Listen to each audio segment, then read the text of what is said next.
Welcome, my friends, to the Quantum Shamans presented by Moshi, the Ministry of Shamanic Healing and Integration, bringing you insights into the spiritual secrets of the mind and the universe around you.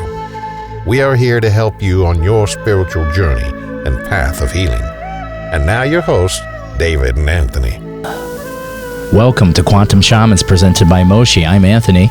And I'm David. And we'd like to welcome you here today to be with us for the interview of our lovely, lovely friend, Elise Free. Welcome, Elise. Thank you. We're so glad that you're here. Before we get started with Elise, Dave, if you could say the words. Absolutely. The Ministry of Shamanic Healing aims to help individuals heal from spiritual maladies stored as energy in the subconscious that manifest in the form of trauma, PTSD, physical illness, mental health issues, and addiction.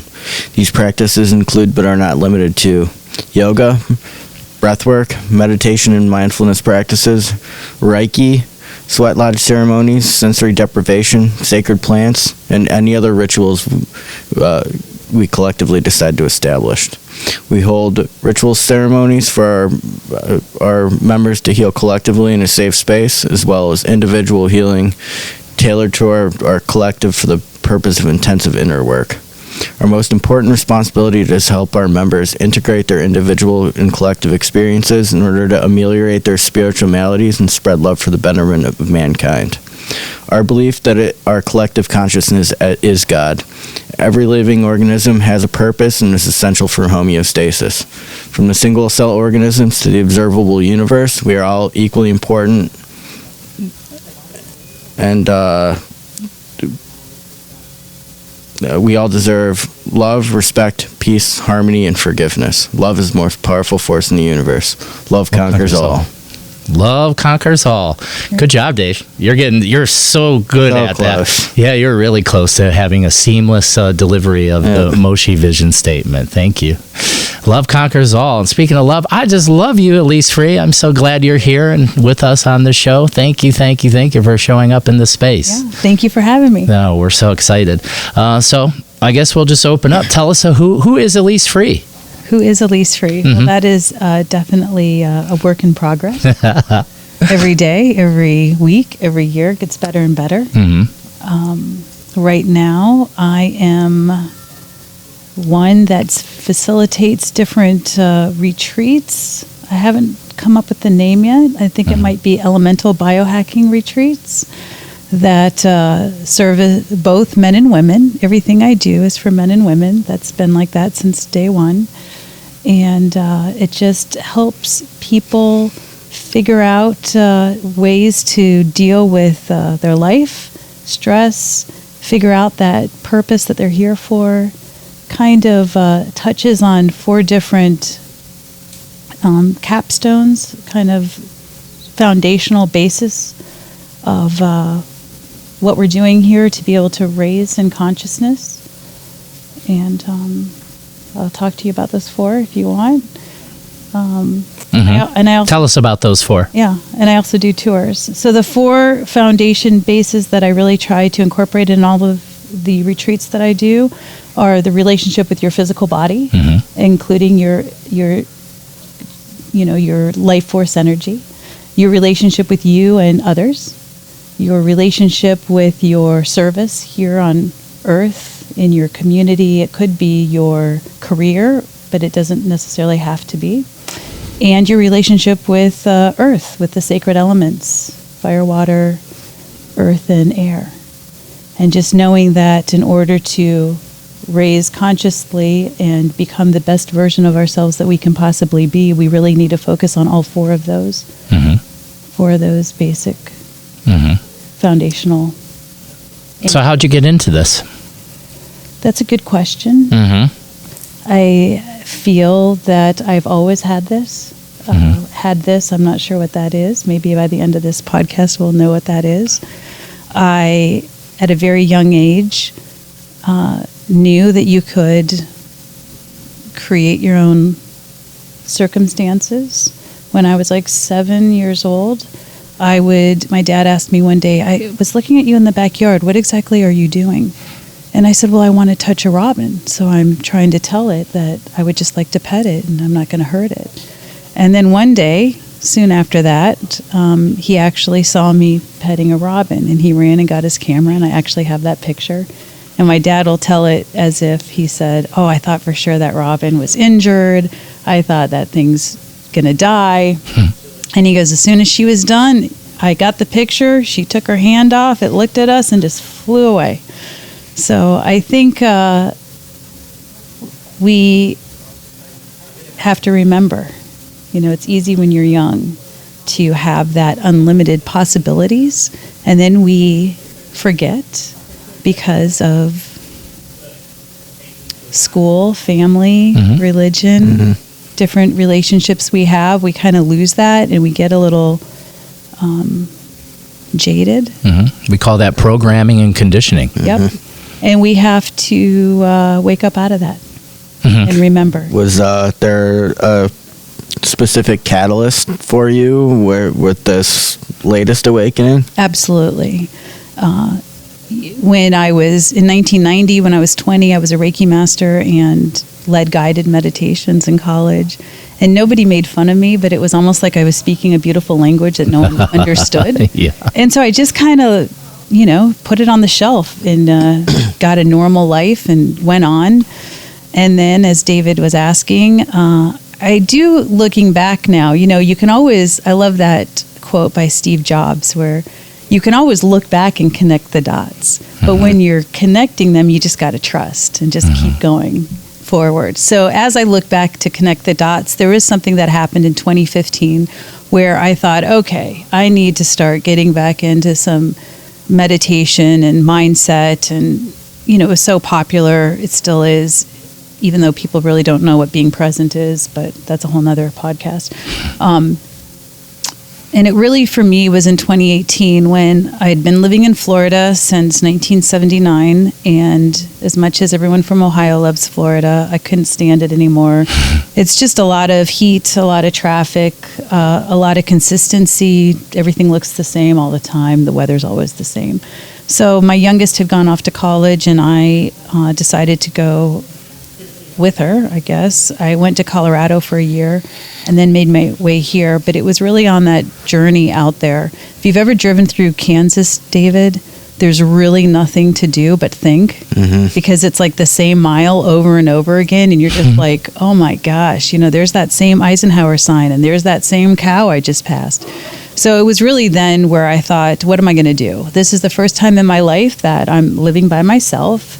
I don't have responsibility of any kids or husband or boyfriend. And I just thought, well, my whole life people have told me I could be a great attorney or a real estate agent. So I decided to go to the real estate agent way. And I bring that up as you're thinking, why does that have to do with spirituality? But there was a reason, obviously, connecting the dots, that I ended up in Fort Collins, Colorado, in Northeast Colorado. There was a reason I decided to go into real estate. And I think it all goes back to finding Ninja Selling, which is a book written by Larry Kindle, who is a Fort Collins native. He became a broker in the 70s with 11 other agents. And his book, as soon as I got it and started reading it, talks about mindset, meditation. He actually uses a pendulum in there. And even though he was relating it towards real estate, you really could take this book and relate it to anything. But that just kind of popped the cork on, oh yeah, I remember this. Oh yeah, where's that book? Oh yeah, I know how to do this. And so as much as I thought I was going to have a career in real estate, which I guess technically I still have, it really just opened it up. I had the time, I had the finances, I had the knowledge now in front of me to kind of go on that journey, and it has been a fast-paced ever since. Yeah. Like you said, you may be wondering what that has to do with spirituality. Everything.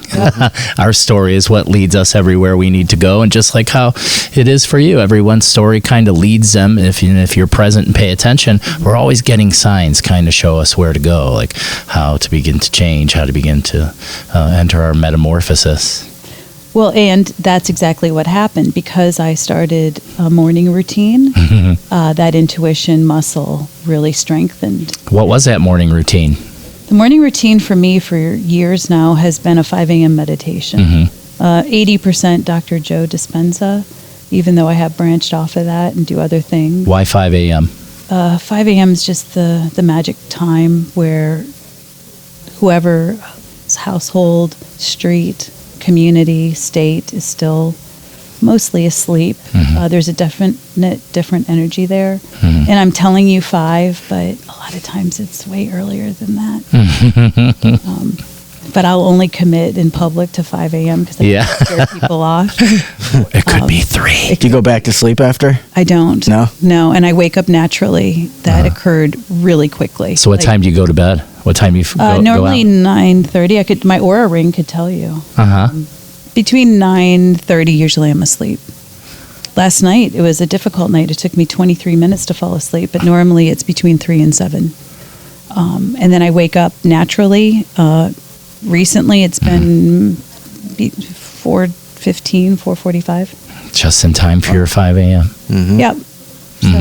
So your practice starts. Are you still using that same practice? You're getting up 5 a.m. doing Dispenza meditations or something This week I have been with a group on Zoom. I kind of play around with it. Sometimes it's just, a lot of times it's silent meditation. Sometimes it's even reading, journaling, breath work, yoga. Usually the second I open my eyes, I get that thought of what I'm supposed to do. And I just kind of follow that, again, going back to that meditation muscle. And I think that's what it is, right? We all have it. The voice is always there.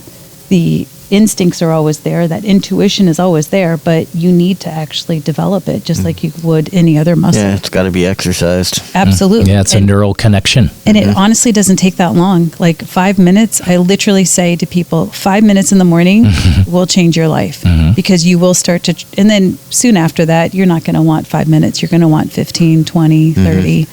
And if you wake up before your responsibilities start, there's no excuse. And, you know, the time that you create in your day is it's very powerful. We all have 1,440 minutes in a day. And giving yourself just that little bit, I mean, David, you won't leave the house forgetting that one thing you needed and have to go back and get it. You will remember, let me call, I don't know why, but I should call this person. And all of a sudden that solves a problem in your life or something that you needed to get done. Or somebody will call you and say, hey, I was thinking of you today. You know, do you need help with this? And you're like, yep, isn't that great? Check it off. And you end up with so much more time in your day. I don't want to give that up. I love it. Yeah, because the biggest thing about meditation and shifting yourself into that brainwave rate and everything that's happening is you're connecting into your higher mind, or from a shamanic standpoint, we call our spirit guides. There's different ways to look at it, but it means the same thing. But it's getting out of that incessant cycle of, life.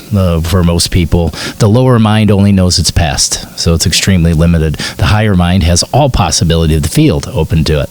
So, got to be open and ready to receive. Yeah, that's the important part. Absolutely. So you said before, so when did you first start meditating? Did you say you were in college? In 2015, I started meditating, but in 2018, I did in your early times. So 18. You were in college. So you're you're young. And how did you learn about meditation then? How did you come across it then?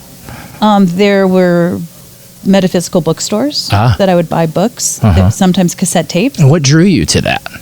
What are you aware of anything that drew you to it, or? My dad actually got colon cancer in 1988, and he went on a macrobiotic diet. So we started frequenting Nature's Food Patch in Clearwater, Florida. It's still the best. There's downtown Clearwater, Florida is a mecca. It's like Rome to Catholics for Scientologists. So there's a lot of Scientology in Clearwater, which leads to a lot of alternative thinking, even back in the 80s. Nature's Food Patch was what we would consider like a Whole Foods. But when Whole Foods came out, everyone was all thinking it was the greatest thing. I actually thought it kind of sucked because from what I had, Nature's Food Patch was way better. So I actually got a job in the Bunny Hop Cafe. My dad was frequenting the place, and Lorraine Montgomery said, you should just work here. And I said, that sounds good. I've never had a job before, so let me work here.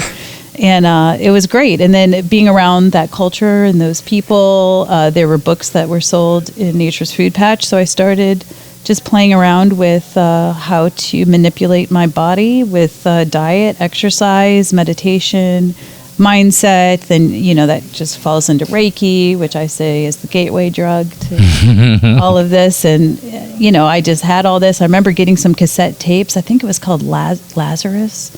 He was some channeled guy out of Miami, and I would send away my check and get cassette tapes in the mail, and I did some of those guided meditations.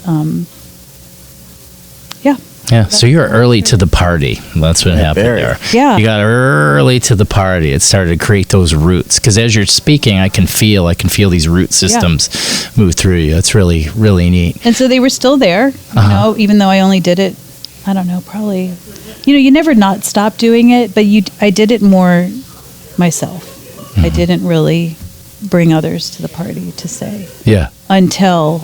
Well, yeah, no one would want to listen to you probably then, or very small amounts of people. Yeah, and you know what's really weird, Anthony? It's a little different now.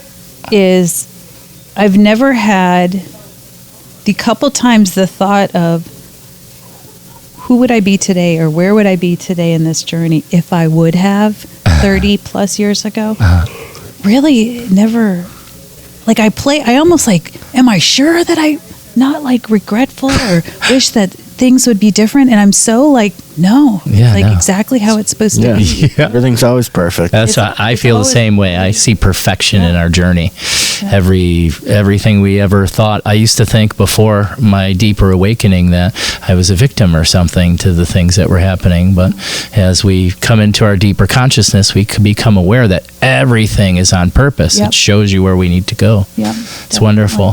So what stopped you? So that was when you were pretty young. So then what happened? You kind of step away from your practice a little bit? Yeah, absolutely. Kinda. Just normal college. Got married a couple years after college. Job. Yeah. Life. House. Yeah. Kids. The American dream. Yeah, and it was great. Yeah. And I still, like I said, knew I had, people would call me, oh, you're so lucky.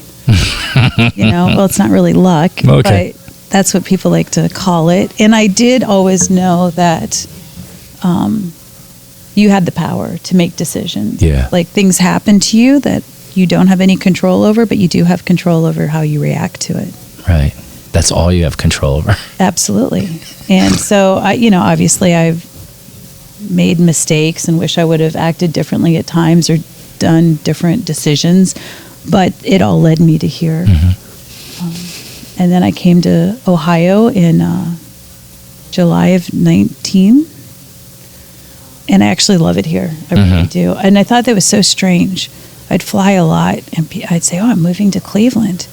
And people would say, why? And I'd be like, what do you mean? Have you been? No. And I'm like, or, yes, I lived there. I've lived there my whole life. And then I'd start saying, well, I love the metro parks and close to the lake and the theater and the food and the cost of living. And then, if it was a local, they'd say, yeah, it's great living here. But I used to joke I think I'm supposed to come here to change the whole mindset of Northeast Ohio. This is an amazing place. And, the sports teams are never going to win unless we're behind them 100%. I love that. But I think it's great. Yeah, we have the second largest theater district in the it's country. Amazing. I love it. Next to Broadway. Yeah, I was just in Fort Collins this past week. And as much as I do enjoy it, I much rather. I love the people here.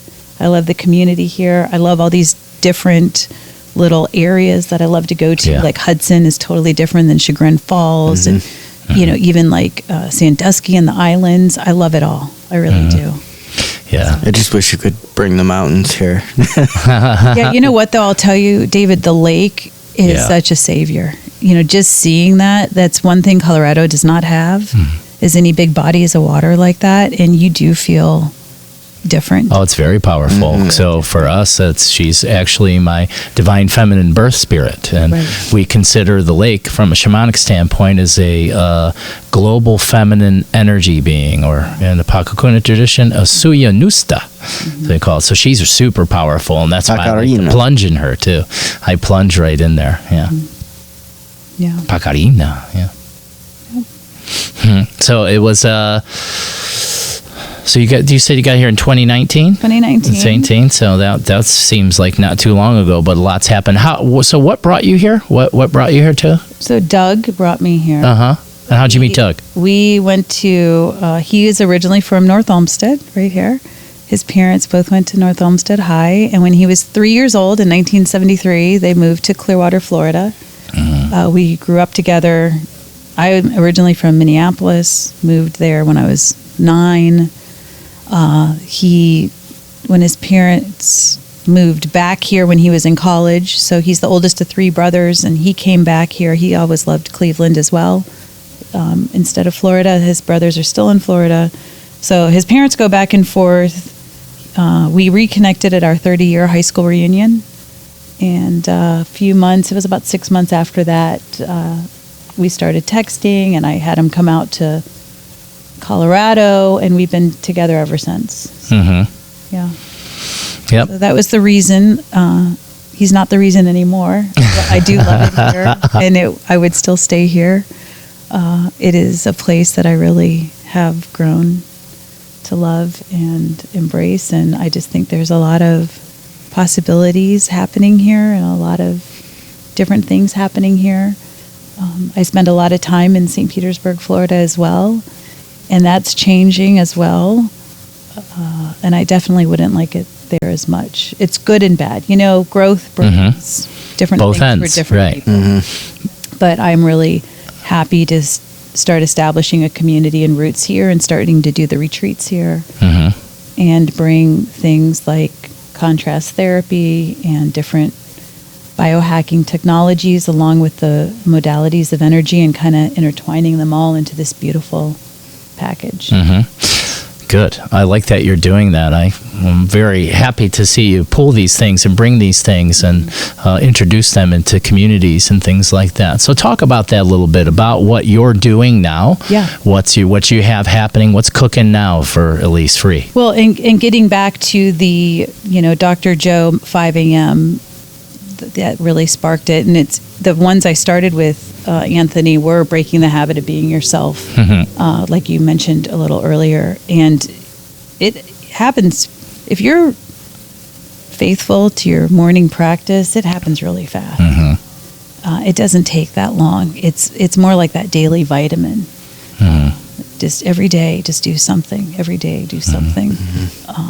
And that after being in my head, I call it meditating a lot for the last couple years, 21 and 22 and most of 23, I'm like, okay, there's more to this, getting back to those 4 pillars. I had physically let my body go a little.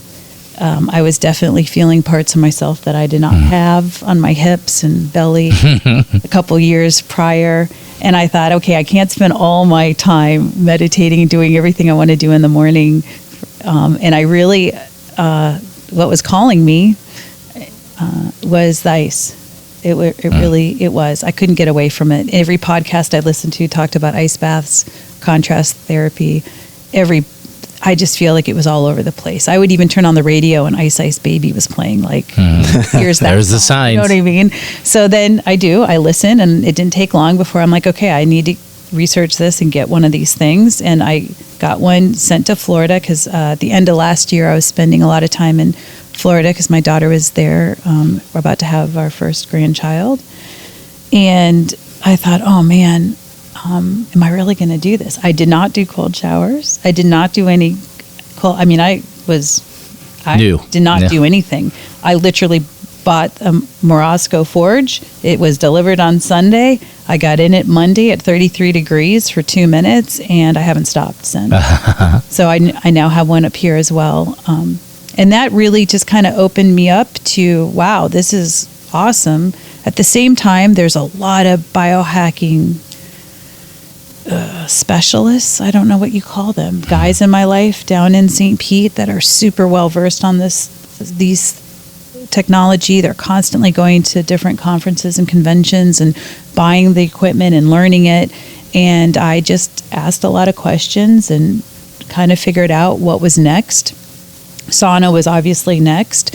Soon after that was a lymphatic drainage system, which you kind of zip yourself up in these awesome, it's a jacket that zips up in these, I call it like moon pants that zip up. And then it's just a lymphatic drainage system. And then I started learning about the lymphatic system and how we're not even talking about it. And it's massively important.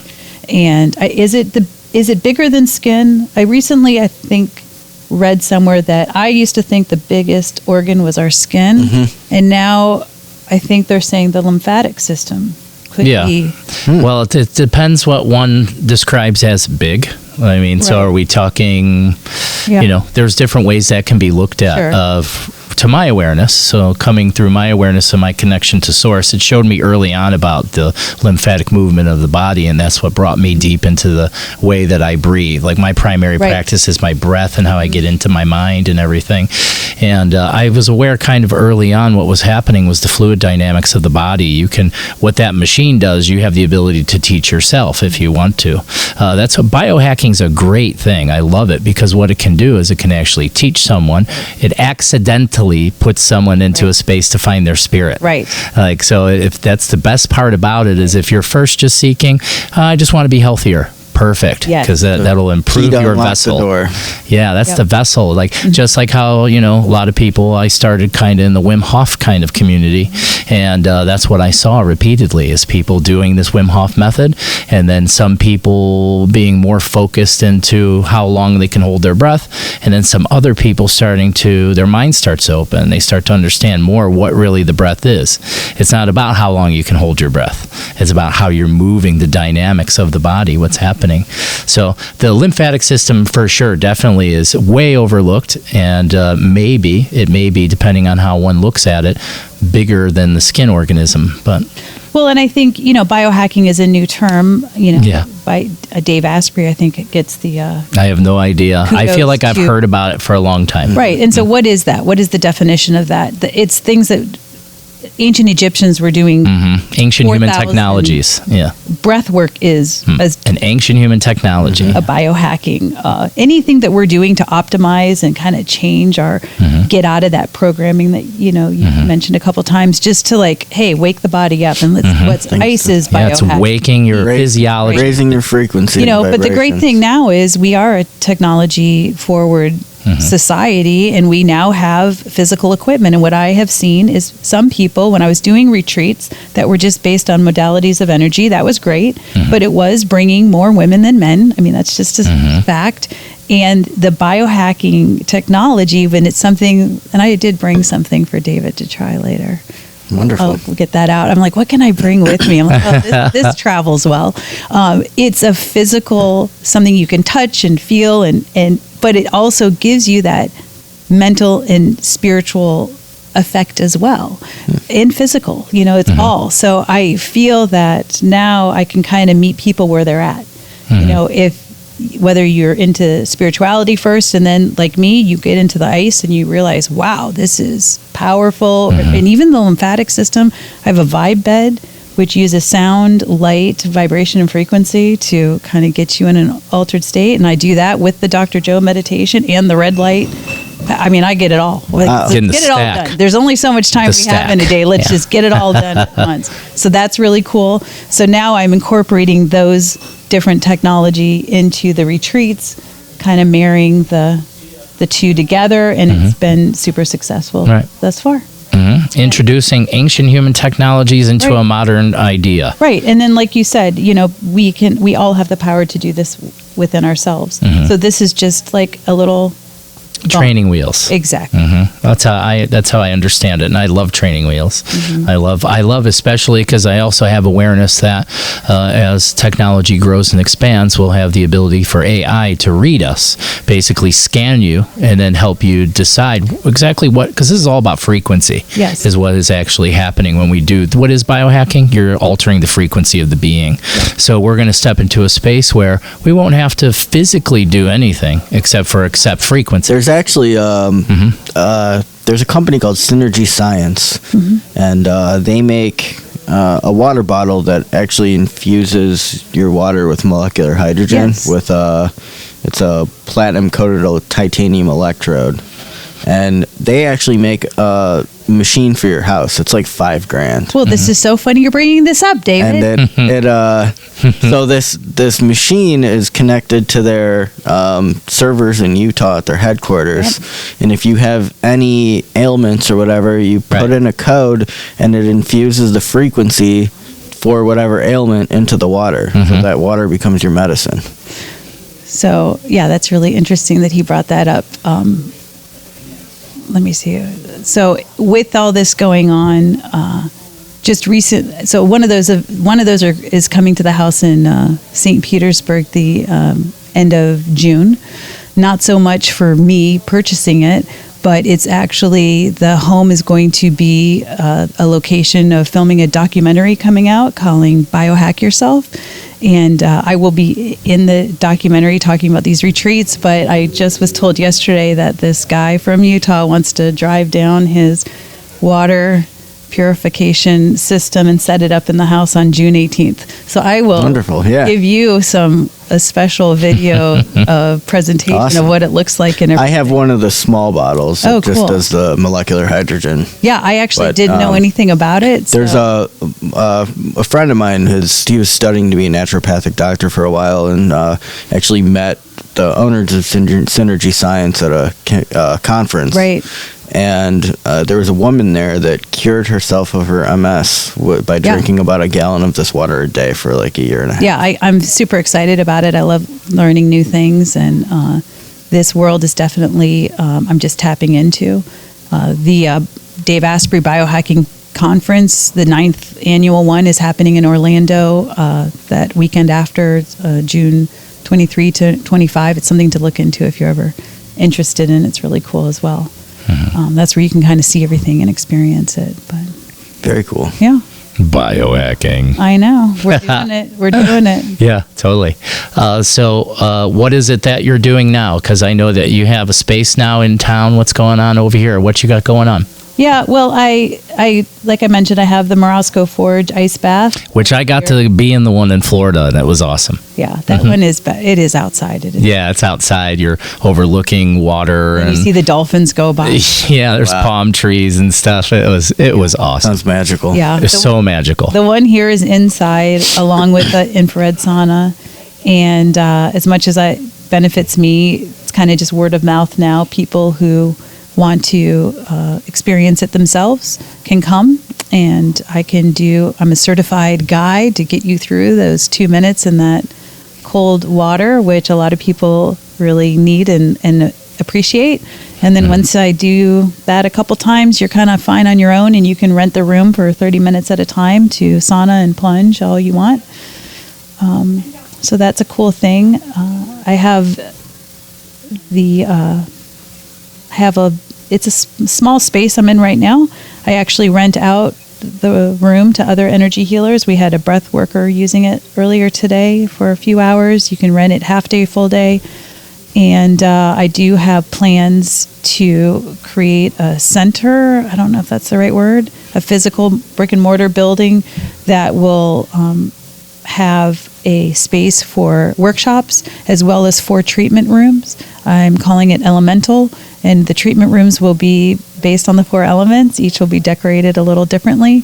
And then we'll have the Morosco forges and private rooms, and then a space outside with a barrel sauna and a cold plunge outside for community. Because what I've found, like you mentioned, jumping in Lake Erie, and I know I've been with you in one of your groups, that it's fun to do this practice together. I feel that ice is very an individual kind of solitary practice. Usually I'm there by myself, getting in, for that time. Did it this morning. It's really nice to share that with others, whether it's first timers or people like you that have been doing it forever, just to have that community around that. Oh, yeah. So on June 10th and 11th, I'm getting a wood burner sauna that I found this guy has on a trailer, and he delivers it. It's really awesome. It gets to 200 degrees. So we'll have the infrared sauna, which is a different heat than wood burner, different toxins out of your system, the ice bath, and it's open all day 10 to 2. That way people who are just like, no pun intended, but just want to dip their toe in the ice and do that, maybe see what others are doing, say, oh, they didn't die, maybe this is okay for me.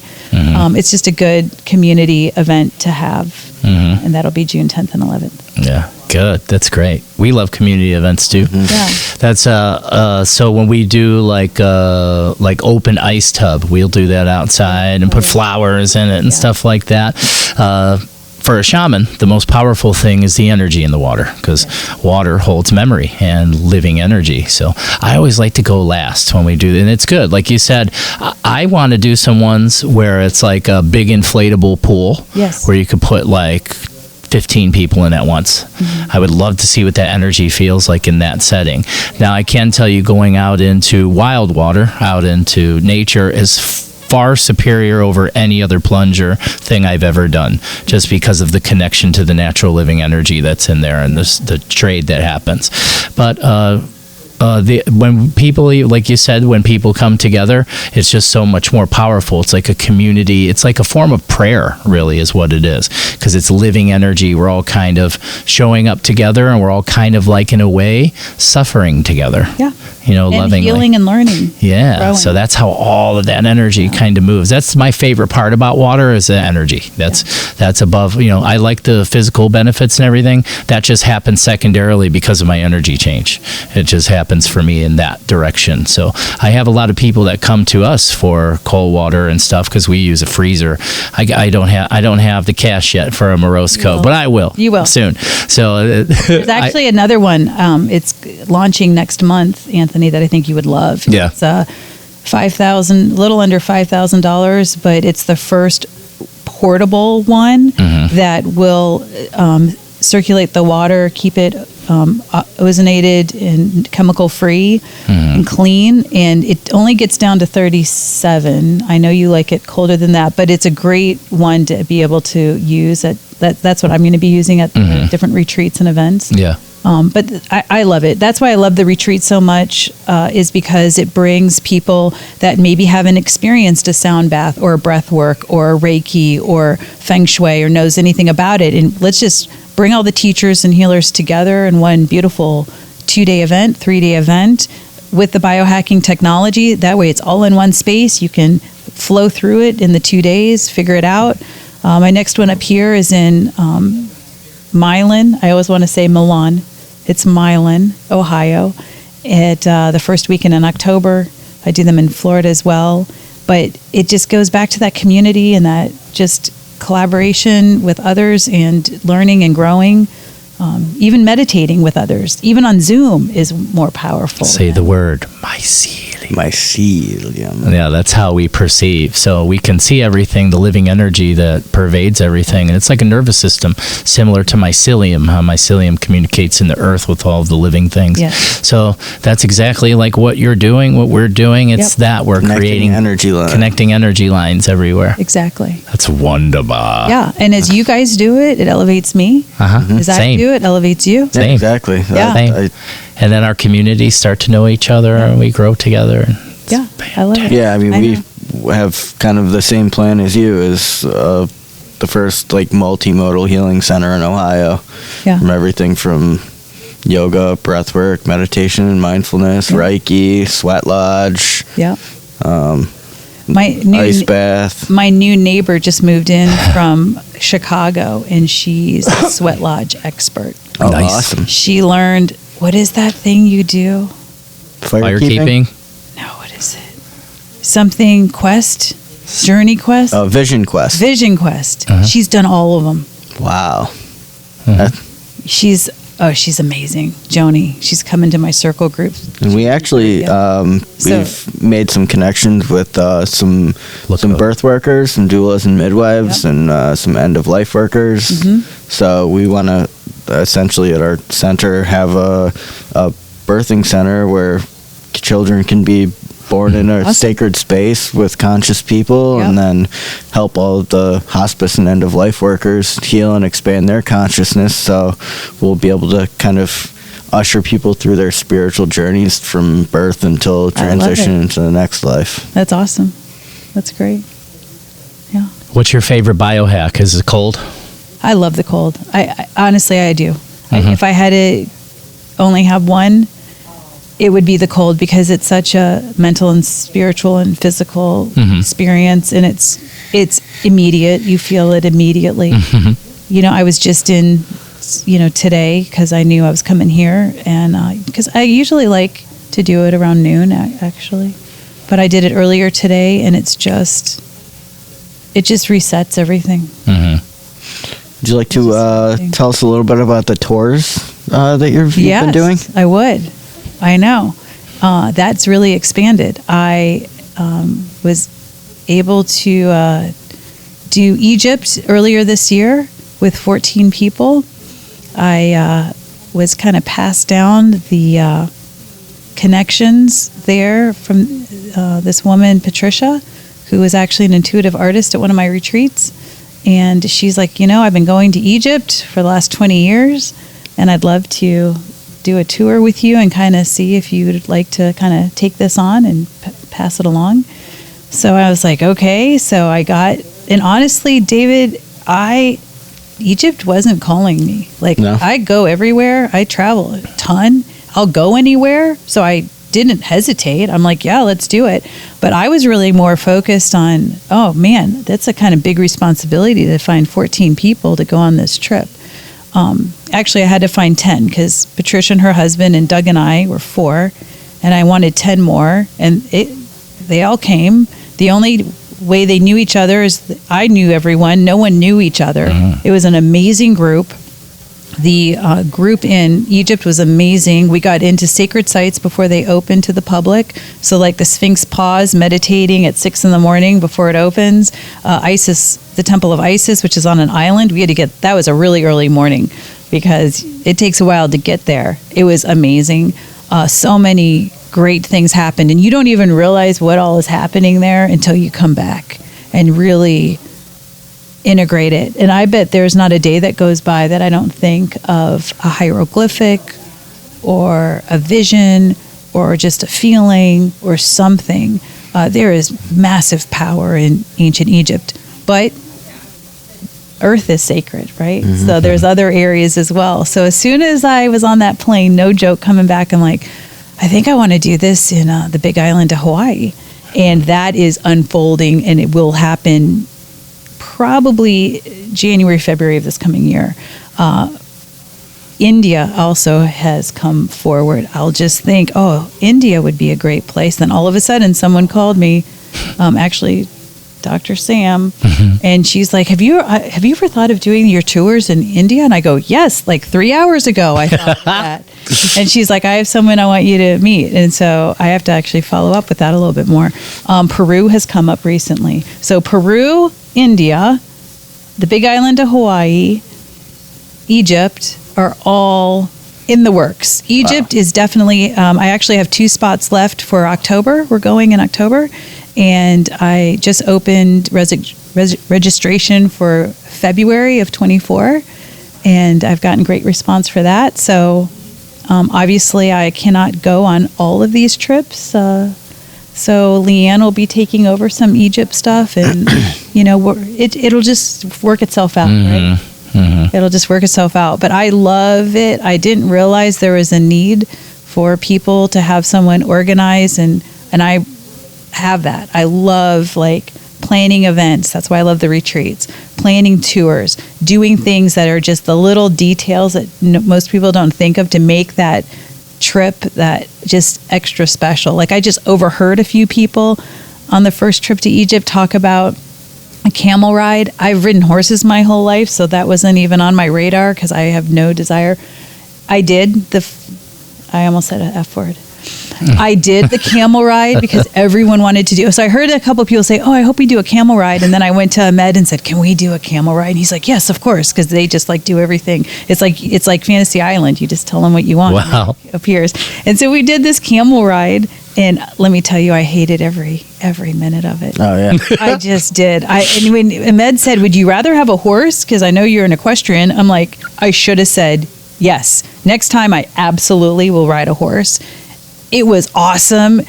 You know, we don't go to where the tourists are at the base of the Giza pyramid to get our camel ride. We literally go like over and get a really nice long camel ride to the pyramid. So they're kind of in the background, but it's an amazing picture.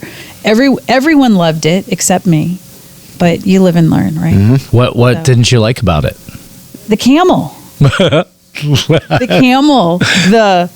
I just didn't like it. I didn't like it. I think it's because I've been on a horse so much of my life that it did not feel like that, and I wanted it to feel like that. Oh no, there was a big lesson going on there, Anthony. I'm sure I haven't even, it's kind of triggering me right now.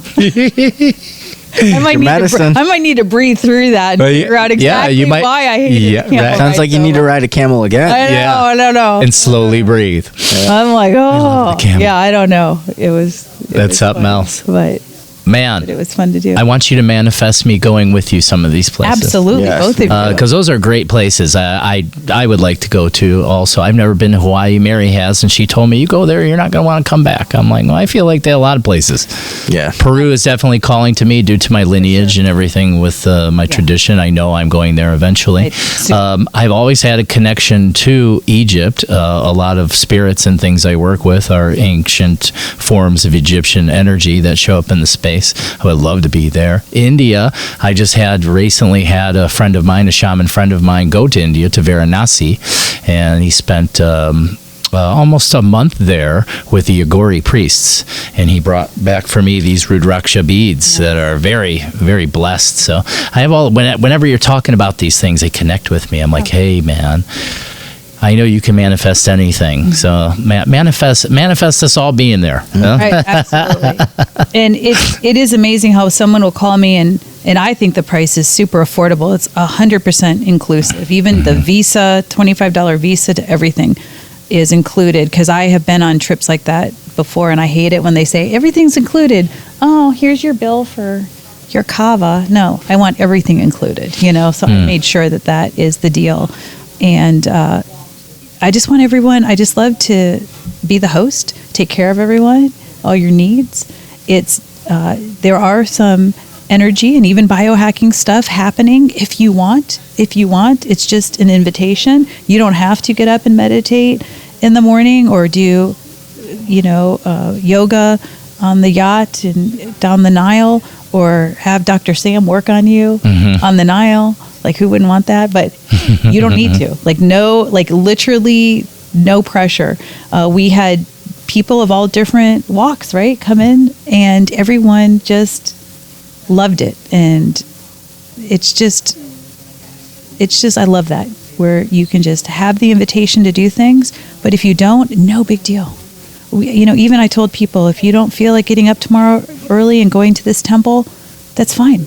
And once in a while, someone didn't show, and it was fine. They just needed to sleep more. Listen to that intuition. Listen to what you need. So I hope that you guys do join me on these tours, and I'll absolutely keep you informed, because things will just happen. People would say, I can't afford to go, and then they call me a week later saying, you know what, some aunt died that I didn't even know. She left me money, and I'm going. So when it calls you, you'll figure out a way. It always does. Yeah. Everything that's meant to happen does. Yes. Yeah. Plain and simple. Yeah. I did have one question for you. It kind of came through. Yeah. And you were talking about, and I agree to that. And that's what I try to help other people with too, is developing a daily practice. Yes. That's kind of like A1. Like, that's your ceremony to self, how you love you. But in my experience so far with all the people we've worked with, it's quite common for people not to be able to they just can't commit to their practice. What would you say to someone that says, I want to change and I want this to happen, I just can't commit to my practice, I'm only showing up 3 days a week?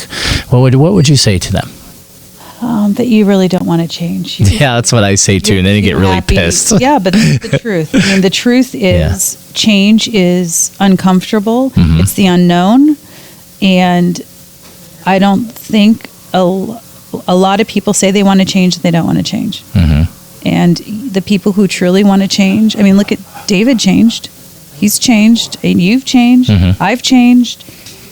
And there has to be a breaking point when you say, my life as it is right now is not working for me. I am sick and tired of the drama and the trauma and the chaos, and I can't function. And, most people wait until there is a diagnosis or a significant traumatic event before they make the change. And I say, why wait? Why wait and waste these days and these years and maybe even decades? Just do something. Do something, whether it's getting on with Anthony in the morning, meditating. You can YouTube, you can there's so much journaling, walking barefoot outside, watching the sunrise is a massive practice I do, not every day, but 4 out of 7 days, 5 out of 7, watching that sunrise, getting my mitochondria lit up and getting my battery powered. There's so many things you can do, and you can start incorporating it all. Everything is vibration, frequency, patterns, sacred geometry. We're all here. Just figure out what works for you, and just figure out something, because I guarantee you, once you commit, I honestly think it takes 14 days. It doesn't even take 30 days. Just start getting up for 14 days. Give yourself that half hour before you need to get up, and see how your life doesn't change, because it will dramatically. And then you don't want to live without it. Right. But the word try, I don't have in my vocabulary. You Eliminated. want to do it or you don't. That's right. And you know what? The people who don't, that's fine. Yeah. No judgment. They're just afraid that they're going to lose their identities. That's 100%, because they don't. That goes back to they're stepping into unknown, uncharted territory. They don't know how to feel this way. They probably haven't even been feeling themselves, and then they're going to look at their life and say, "Oh, I don't like you, and I don't like my job, and I don't like where I live." And that happens sometimes, but not that often. But I think people are afraid to start this thinking that it's going to be this huge up shoveling, and a lot of times it's not. You realize, I kind of have it pretty good. I was the one that needed the medicine. I was the one that needed to center myself. And going back to what you said, you can't control anything but yourself and your own, how you deal with the situations in your life. respond instead of react. Yep. So that is, but once you start it, you won't I mean, I literally haven't stopped. Maybe there's 1 or 2 days that, things happen, but. And then usually you're like, man, I missed my practice. I don't feel right. Right. And then you just keep adding more things. Yeah. I recently got. And switch in and switch out things. Yeah. In Colorado, I got this awesome sacred geometry pendant. I'll take it off so you guys can see it. Well, maybe I can't take it off. You won't but be able to. It's this couple in Lyons, Colorado, that they have a sacred geometry farm. They make these amazing things. I guess it would be called biohacking, because it's, it's sacred geometry that I actually wear, so that the incoherence in my body kind of starts to see how it wants to behave and use. I got a stem cell patch on that I wear every day to try to get my stem cells back working. I bought this really cool neurovisor that I'll have David play with later. You can play with it too. Isn't that cool? But you just start down this path, and then all of a sudden you're like, oh, this is super cool, and that's super cool. And then everything's just kind of a way to keep you going and keep you expanding further and further. Thanks. Is that cool? Wow. But the couple is just amazing. They're pretty world renowned. They have 200 plus acres in Lyons, which is kind of near Boulder, Colorado. And he was a scientist and an amazing individual, and then he had this Kundalini experience, like a lot of these Dr. Joe, Dr. Sue, all these people have had. And then next thing you know, he's like seeing sacred geometry and things, and he's like, wait a minute, if I actually create these out of copper and different metals and everything, it's actually helping me get to that state quicker. And Yeah. I can get there in about 3 breaths now. Yeah. It's quite fun. It is. I love it. I love connecting to life. Yeah. To life. Yeah. I love the life force that comes through you. Yeah. Thanks. You're an amazing being, and I'm glad to be here on this journey with you, Elise Free. Oh, well, I'm so happy to be with you as well. If you had, too, David. It's been really Yes, you nice as well. getting to know you. if you could give one message to the world, what would that be? The answer is already inside you. Mm-hmm. I agree. The answer is already There's inside nowhere you. to go. Mm-hmm. Just embodiment is the way to enlightenment. Mm-hmm. Very good. And this journey together is just starting. Yes. We're going to And change the it world. never ends, David. Nope. There is no end. It constantly, Mm-hmm. you know, I We're always eternal beings. think of like a square and then the triangle, you know, on top, and we're just spiraling up. But as we get closer to the top, it just keeps going. I love it. Keep peeling layers. That's so good. Elise, is there anything else you'd like to plug, talk about, promote? Anything? Other than Northeast Ohio is a great place to move to. We agree. I like it here. Yeah. But I'm going to travel all over the place. But this is going to be my hometown. Yeah. Always going to be. I chose to be born here for a reason. No, I feel like I have different levels of engagement for people who are just wanting, you know, I always say I love just dealing with everyday people on their spiritual journey and meet everyone where they're at, whether you want to do a Zoom class or a workshop. I teach Dr. Sue Mortars the energy codes. My passion is definitely the retreats and the tours, but just basically collaborating with other practitioners, energy healers in the area and creating events. A lot of times I just sponsor them, even we can get you down to Florida. I have a community down there that I advertise in. I'm working with a woman in D.C. I say, Jen, is it okay if I say you're a rocket scientist? She's like, I am a rocket scientist. I'm like, that's just so cool. She went to MIT. She worked for NASA for 22 years, got breast cancer, didn't like what the doctors were telling her.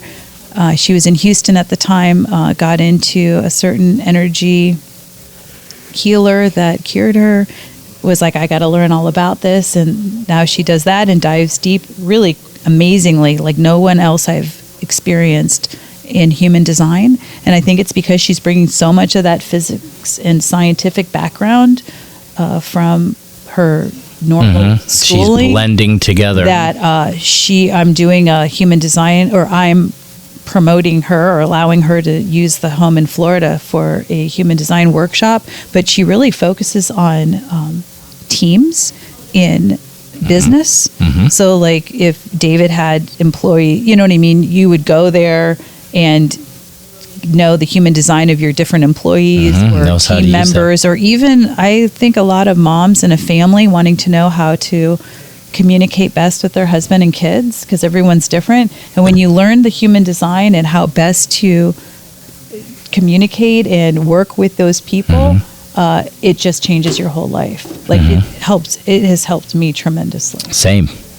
So I'm super excited about that. So I love, if there's any energy healers out there that want to do a workshop or something like that, I'm more than happy to. I promote the event, set it all up, and you just show up and do your thing.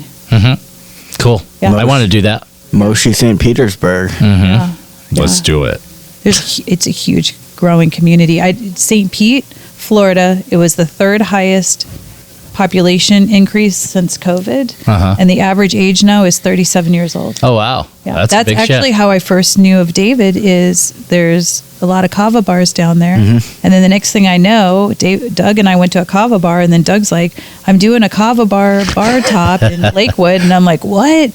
I'm like, "That's crazy. Who knows of kava up here?" And he goes, "You know, but they're Here it is. obviously- Yeah, I learned about it in Tampa and St. Petersburg. Isn't that so funny? Yeah. Oh, the circle. Mycelium. The circles. Yeah. The mycelium. Yes. Yeah. So, in fact, that's where I go and meet a lot of people just for business meetings. When I go there, is all the kava bars, Grassroots, Muddy Waters. There's a ton. Mm-hmm. So. Yeah, there's hundreds now. They're just multiplying. Well, I went to Fort Collins this past weekend, and there's a kava bar there now. Mm-hmm. And they had this interesting.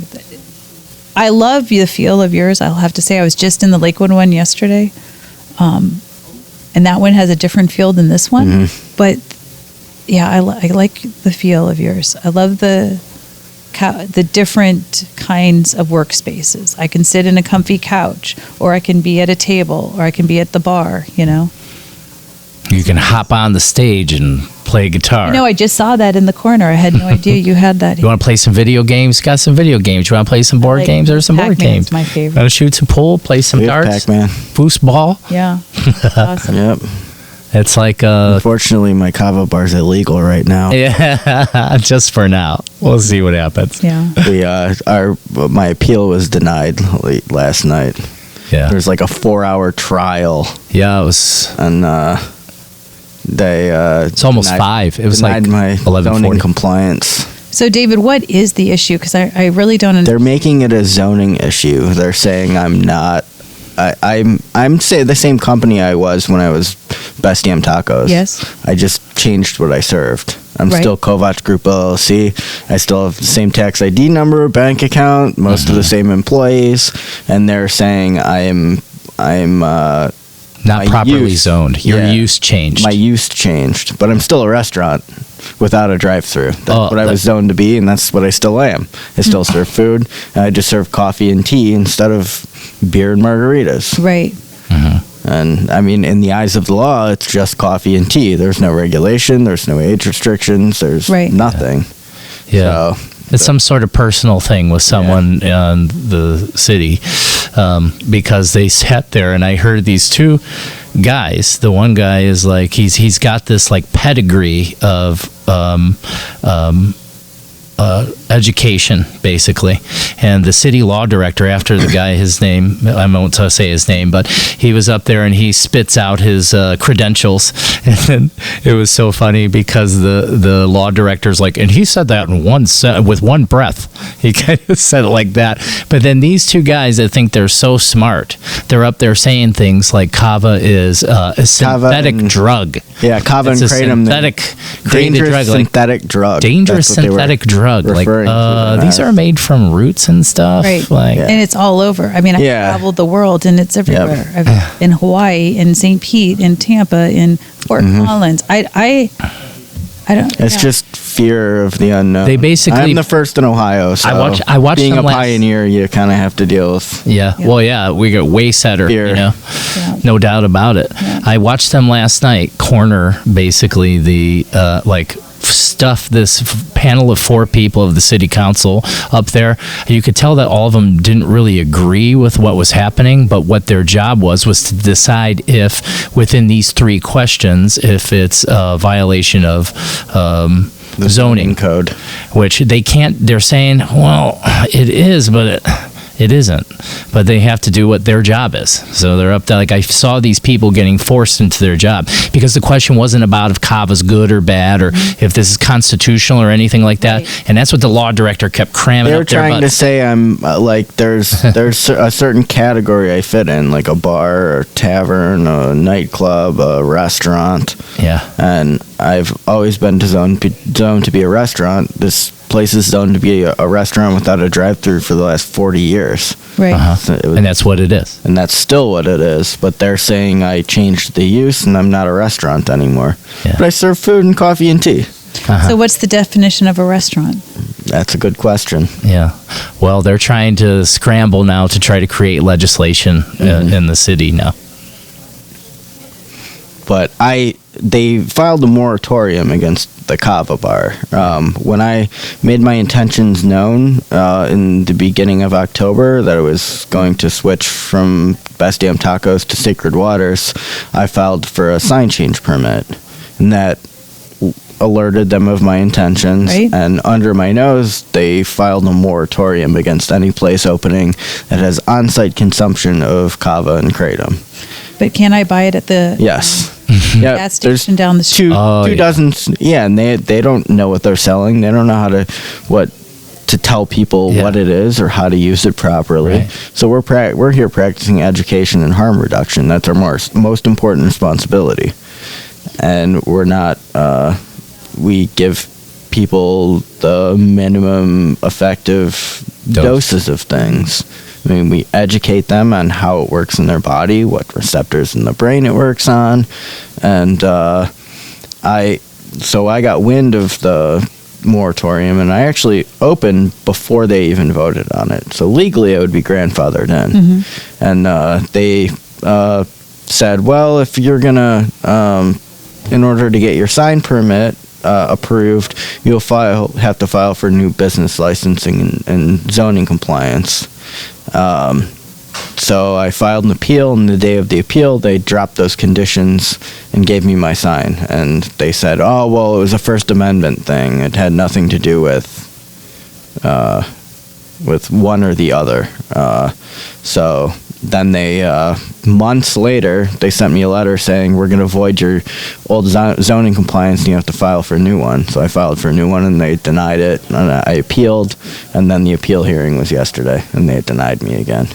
So now I have to go to file a restraining order against the city and go to court. And Yeah. It's the whole perfect. rigmarole. It's going to create a pathway for so many other people, and also showing. I love how we show up as a community there. Like when we came we in, had like 50 people there who showed up in love. yeah, and the people so the city council, they're afraid a little bit when they see. I could sense when we came in there were so many of us, and they mentioned something like these hearings are becoming like a circus.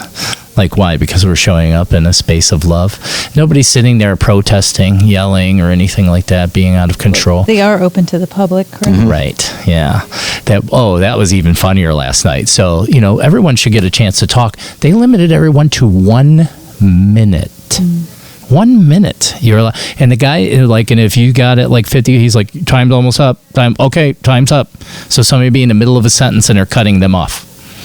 Like, oh my gosh, what is this? Like, what? It's like a weird movie, like watching this. But that just shows us we need to get out of that venue. We can't be in that venue because nobody's listening in there. We're going to have to expand into a higher place of being heard. I mean, they're violating my constitutional rights. This could easily become national news. Oh, it should be. And not only that, but it should be because city commission meetings are public.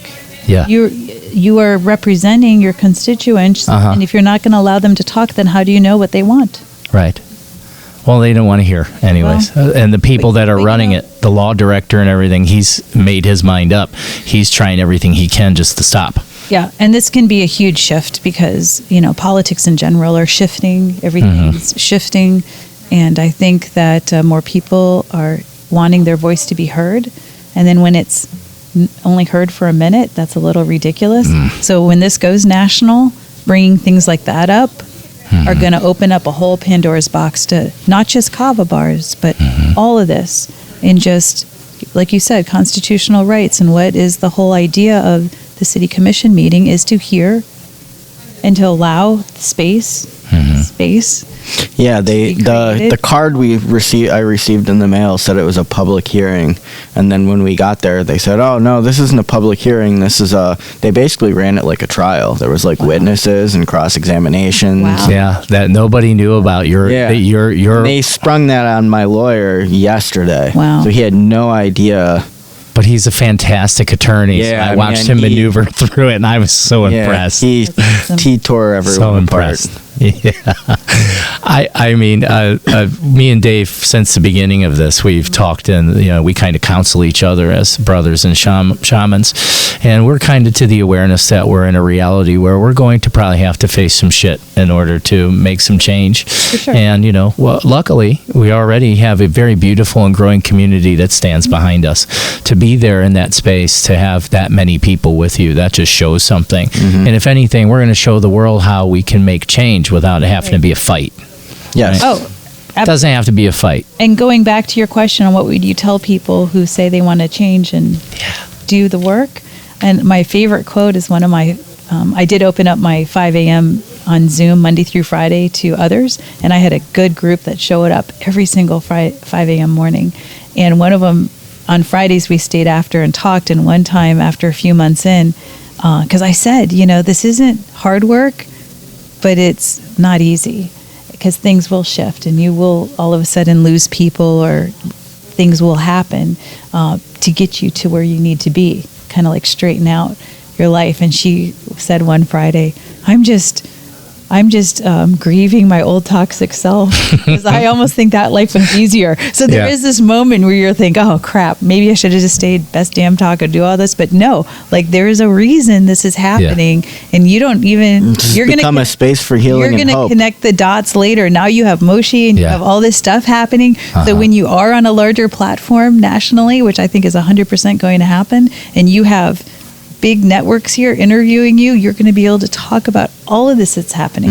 It's not just about the kava. No, this is just the epicenter for all that is going on. And everything you talked about and shared with me, from the birthing center to the death, this is amazing stuff. Yeah, people, we've seen countless lives change since they walk in our door. And everything happened. The universe has your back. Yeah, I've created an energy vortex in the middle of this lily white suburb. Just hold on. Just hold on. It's fantastic. Yeah, that's right. I love it. I love this ride. Yeah. And I love you both so much. I love you too. Make sure you check out the website, moshilove.org. There's some kind words on there, a couple short movies by Brain Dagger Films. Mr. Mo Taylor, one of our board members. Dr. Sam is actually a new board member of Moshi. Very nice. Yay. That's so fantastic. Yeah. Check that out. Check out Sacred Waters Kava Bar. Yeah. It's quite interesting, quite awesome. It is. Come check it out. Check out the Positive Pineapple at positivepineapple.org. And Elise, where could people find you if you want people to find you? Oh, I don't know. Where did you find me? Or you don't want them to find you? Right now, just email me at elisefree@gmail.com. elisefree@gmail.com. Yeah, I've switched what I'm doing. Well, everything's fine-tuned, so I'm getting a new website up and running. But honestly, or on Facebook, I have a private Facebook group. What's the name of your Facebook group? Yeah, that's a good question. Leanne took care of that. You can just go to Elise Free on Facebook. I think it's called Elemental. Elemental, yeah. Because it was something as BodhiLife. Before, and it's changed. And I did Bodhi retreats, was actually in 2021. I thought I was going to just do one retreat, so I had a landing page and that's it. And then it just kind of morphed. And then I thought, I'm going to be doing more Bodhi retreats. And then I'm like, this is kind of getting bigger. So it's BodhiLife. And, that all led to what I'm doing now. And anything I put on is just Elise Free Presents. I'm on Instagram as Elise Free Presents. And Elemental will be more like the brick and mortar that I want to create. I like the brick and mortar. I can see it when you're saying it. Yeah, I can too. I already have the space. Awesome. Yeah. Great. It'll happen quick. And we'll do a podcast from there. Wonderful. Good. I can't wait. Awesome. Have equipment, we'll travel. Yeah. Word. All right. Thank you all for watching this episode of The Quantum Shamans presented by Moshi. Big love. Yes. Thank you. Love you guys. Love you both as well. Yeah. Thank you so much. Yes. Thank you for coming on and sharing your medicine. Thank you. Bye-bye. Bye. This has been The Quantum Shamans presented by Moshi with David and Anthony. We look forward to seeing you next week for more insight into who you are and your place in the universe.